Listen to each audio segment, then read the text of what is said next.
On April 6, 2026, OpenAI, the makers of ChatGPT, released a paper advocating for industrial, government, and social policies around AI. Get up to speed fast, watch this video on LessonReach, and get all your questions answered about this paper. Link in the description. So, OpenAI is claiming that AI will reach superintelligence within just a few years, a point where AI outperforms humans at basically everything, even when humans are assisted by AI themselves. They're comparing the impact of this technology to electricity or mass production, maybe even bigger. And to avoid the worst of the societal disruption that could come with it, they're calling on governments, companies, and workers to start putting policies in place now to make this transition smoother. Historically, major shifts like the Industrial Revolution required proactive political choices, like the New Deal, to modernize the social contract. OpenAI argues that market forces alone won't be enough to manage the unique risks and opportunities that superintelligence brings.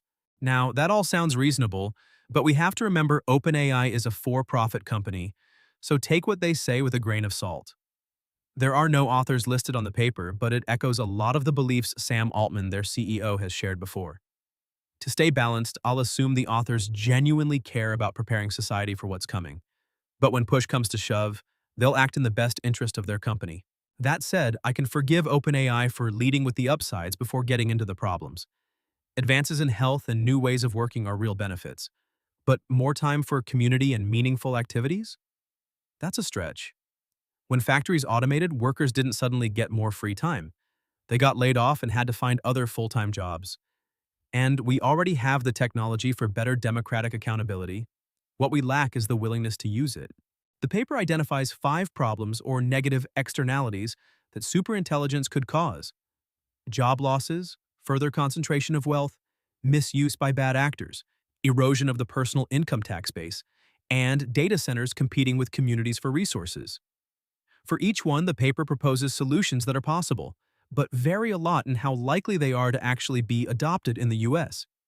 As for who foots the bill, the financial burden is spread across corporations and high earners through tax increases, governments funding new programs, and AI companies contributing to a public wealth fund, though that last one is a one-time seed contribution at an amount that's yet to be determined.